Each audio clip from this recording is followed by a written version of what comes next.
জিরা, তারপর অনেক কিছু দিয়েই মেথি, মৌরি, অনেক কিছু দিয়ে আমি তেলটা বানিয়েছি। মেথি, কালো জিরে দিয়ে, মৌরি না কালো জিরে এইসব দিয়ে তো সেই তেলটা দিই। কিন্তু তবুও দেখছি এত খুশকি হয়েছে না এই শীতকালে, কোনো কিছু দিয়ে আর হচ্ছে না, ভালো হচ্ছে না। তো যাই হোক, এই আকাঙ্ক্ষার একটা প্রোডাক্ট নবকুন্তল বলে, তো হেয়ার টনিক। তো এটাই দেখছি বলছে বাড়িতে বসে হেয়ার স্পার কাজ করবে, পার্লারে যেতে হবে না, এবং খুশকি, তারপরে যা যা প্রবলেম আছে মাথায় চুলে সব মোটামুটি সেরে যাবে। তাই সেই কারণে আমি দেখি দুদিন হলো নিচ্ছি এটা।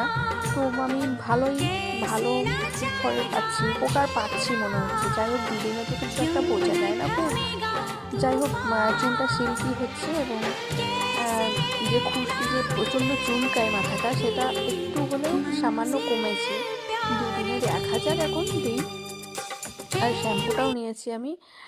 আর এমনি আমি, হ্যাঁ, আলাদা শ্যাম্পু দিতাম, তো ওইটা দিচ্ছি না। এই আকাঙ্ক্ষারই আমি নবকুন্তল হেয়ার টনিকটা নিয়েছি এবং শ্যাম্পুটা নিয়েছি।